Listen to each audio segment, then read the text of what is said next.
classes in this expansion. They've gotten a massive mixed bag, which makes a lot of sense because they can't make Hunter strong again with how annoying they've been this past like few months. But at the same time, they don't want to seem like they're just giving up on the class, like they clearly were. Like it was a bit too on the nose in Rastakhan how much they'd just given up on Druid because we'd just been through Druidstone and they didn't want to repeat that. So I think here they're giving us a bit of a mixed bag so that we can still play Hunter a little, but it's a different kind of Hunter, which I'm fine with. So let's start with the commons. We got Shimmerfly to start off, which is a 1/1/1 beast with Death Rattle, add a random Hunter spell to your hand. Right, so everyone has been calling this a 5 or a 4-star card. I actually disagree. I actually think it's a little bit harsh, but I think this is a 2.5. I think this is not that good. Um, I understand that it is a 1-drop that gives you a card, and I don't think that's that bad, but it's in Hunter. Let me remind you that thingy, I forgot what it's called, but that 1/1/1 beast from Ngoro exists that adds a random beast to your hand.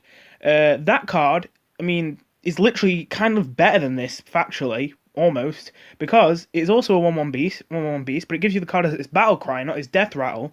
And on top of that, most situations, a random beast for Hunter is going to be more valuable than a random Hunter spell, especially because they do have a few stinkers in terms of Hunter spells, like Goblin Prank and stuff like that. So yeah, Shimmerfly can definitely low roll, and even when it high rolls, I don't think it's that crazy. If Spell Hunter is a thing, you actually will prefer a Hunter spell over a random beast. In which case, yeah, this is like a 3, maybe 4-star card in the best case scenario. I don't think there's any way this is ever a 5-star card in any meta. Maybe not in any meta, but like in any realistic meta. I don't think this is ever 5-star card. I think it could, at its very peak, be a 4-star card. I think it's very likely to be a 3 or a 2-star card. So yeah, I'll leave it at that. Then there's Rapid Fire. So this one is really hard to judge because like it feels so bad to say this card is even viable. I really just want to call it 0 stars because it's 2 mana deal 1 damage when 1 mana deal 2 damage isn't even played. But I'm not gonna lie, I don't think Spell Damage Hunter is gonna just not exist. Like I feel like it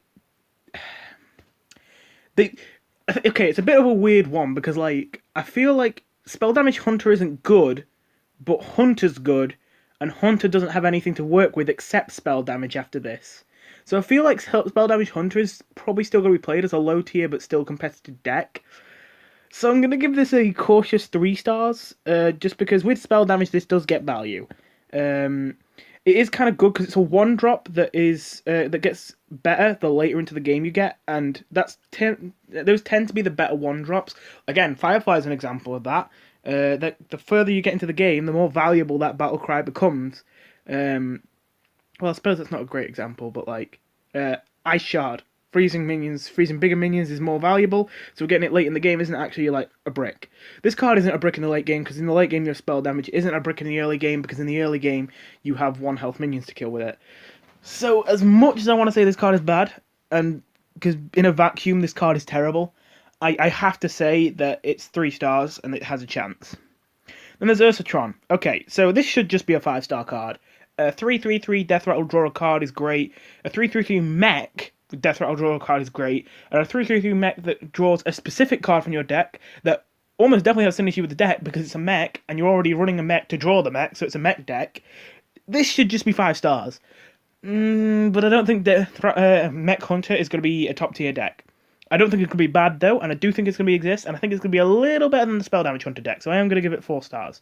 But I think that later, as the sets move on, as long as they print more mechs in the Year of the Dragon, this card will become a 5-star card. Anyway, moving on to the rares. Wait, I just realised Shimmerfly was a rare. Wait, oh, Mark Shots have come.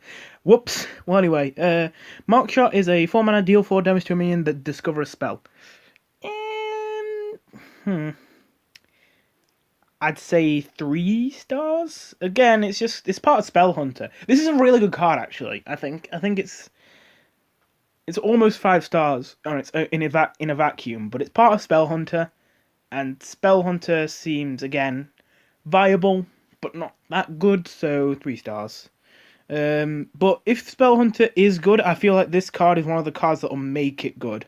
Anyway, going back to the rares. Then there's Hunting Party, which for 5 mana copies all beasts in your hand. 2 stars. Okay, a lot of people are giving this 1 star, and I see exactly why they're doing that, because you basically cannot play this for value. If you're playing this for value, you could have played this for value in Kobolds and Catacombs. If Kobolds and Catacombs were still in rotation, you could run this with Katharina and copy your Undasta and copy your Violet Worms and copy your Highmanes, and it'd be good. But so many big beasts are rotating out. We still get to keep Witchwood Grizzly and Undasta and Warbear. But as I said, Violet Worms rotating out and stuff like that. And as well as that, we're losing Recruit. So I don't think a big Hunter deck is going to exist. It doesn't have the tools. So the only way I see this scene play is a combo deck coming up. But I feel like with Stone Tusk Boar being a beast that has charge for 1 mana, even if it's only 1 attack, I feel like with cards like that, there's got to be some combo someone makes. It's going to be super convoluted, and it's not going to be as good as any other meta combo decks, but I bet it's going to exist. And as long as it exists, this card would see play as a way to enable that combo. So I'm going to give it 2 stars, but I understand why people rated it 1 star, and I definitely don't think that's necessarily wrong. Anyway, then there's Unleash the Beast. So I actually haven't heard much of an opinion on this one. A lot of the people just seem to be like, yeah, it's alright, and, you know, give it like 3 stars or 4 stars or something. I give this 3 stars. I think this is a bad card, but it just has Zul'jin synergy, and Zul'jin, again, one of the very few hero cards left in the game, infinite value, a big burst. Zul'jin is going to see play, and if Zul'jin's going to see play, this card is probably going to see play. If when Zul'jin rotates out, this card probably goes back to being absolute trash unless they print some kind of synergy with it. Because I just don't think a 5/5 rush for 6 that gives you another 5/5 rush for 6 is very strong. I think that you don't really want 5 damage specifically for 6 mana. 6 mana is also an extremely awkward cost because you can't play 2 6 mana cards in 1 turn, and there's not many number bonds of 6 mana that like easily add up to 10 that you'd be wanting to play on turn 10. It's just 6 mana is just an awkward cost. So yeah, I don't think this is good. Then there's the epics. Arcane Fletcher, 1 or 0 stars. Ooh, what a choice. I'm gonna go there. I'm gonna do half a star. Because I think in a vacuum this card is terrible, and I don't think it will see play in the meta as well. But at the same time, I feel like it's the kind of card that someday, probably when this set is rotated to Wild, years in the future, there's going to be some crazy combo you can do with this, or this will just enable a crazy combo or something. Maybe once it hits a critical mass of cards, Quest Hunter is actually extremely strong, and then you run this.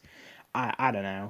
I feel like it'll eventually find a use, but it's going to take a long time, and even then, it's not going to be super important. 9 lives, 3 mana, spell, discover a friendly Death Rattle minion that died this game, also trigger its Death Rattle. So this is an interesting one. A lot of people have been rating this 5 stars. I'm not going to deny the power level of this card. Death Rattle value decks in the past have been some of the strongest decks in the game. However, we are losing Kobolds and Catacombs, and Knights of the Frozen Throne, and Ungoro. We are losing a lot of Death Rattle value. We are losing the entire, base of what made it good. We are losing Cube, for God's sake. So, I think that this is a 3.5 star card. Again, I try not to go for the half stars, but I'm not going to lie to you at the same time and say that I know it's 4 star or I know it's 3 star. Because I think that the Death Rattle kind of value hunter with Oblivitron, which we'll get to later, is a functional deck. And I think that if it can get enough value to stay in the game, then it is a very, very good deck. but I don't think it can get enough value to stay in the game. But we have lost a lot of value cards in the rotation, and as well as that thingy, um, the only big value cards left in the game are extremely awkward to work with, like Dimensional Ripper and the new Warrior Legendary that summons a minion with a minion from your deck with Rush. Those both costing 10 mana, while also not providing any kind of taunt or instant damage or anything, or ball control. That is really harsh, except for the Rush off of the 10 mana one, but still. So yeah, I think that since that and Resurrect Priest are the only two things that are likely to outvalue this, it has a chance. But I think Resurrect Priest will see play, so I'm going to go with... Yeah, I'm actually going to knock this down to 3 stars. It feels kind of bad because it is a... This card is probably going to be strong in the future, but not now. Then we have Oblivitron, what I was just talking about. 6/3/4, Death Rattle, summon a mech from your hand and trigger its Death Rattle. So here's the thing. If this gets big value, this is an amazing card. This can't get big value, though, because the only Death Rattles that are big for this to trigger are Mechanical Whelp, which will summon a 7/7, or Mechathune, which will do nothing, because you play Mechathune in a combo deck, not a value control deck. So, yeah, this card, I think it's... I'm going to go with 3 stars, just because it falls like into the same deck as 9 Lives. It should be good, but, like, you've only got one good target for this. You're honestly going to be running Ursatrons in this deck, even though their Death Rattle isn't a big Death Rattle, just because you're desperate to make sure this card doesn't brick. So, yeah, I think that this card, just based off of that, is kind of doomed to fail. Not completely fail. I mean, like, basically just be low tier. And Varisa Windrunner, I've already talked about Spell Damage Hunter. If you didn't know what this card does, Thorodel the Star's Fury is a 2/3 weapon that whenever you attack, it gives spell damage +2. So I would give this 3 stars, but I'm actually going to bump it up to 4. Now, the only reason for that is, it does feel really bad to me to rate this a 4, because I feel like this, the whole Spell Damage Hunter thing seems terrible. But this card is kind of good, even outside of a Spell Damage Hunter deck. I don't think it's going to be competitively run outside a Spell Damage Hunter deck, but, like, hear me out. 2/3 weapon, that's worth, like, 2.5 mana. Because, I mean, Shaman has a 2/3 weapon with Overload 1. And a 5/6 body, that's worth about 5 mana. Technically a little bit less if you want to talk competitive, but it's worth about 5 mana. So you do 5 plus 2.5, and that's 7.5 mana. And then on top of that, because of bundle value, it's technically like you're drawing that weapon and then playing it for free.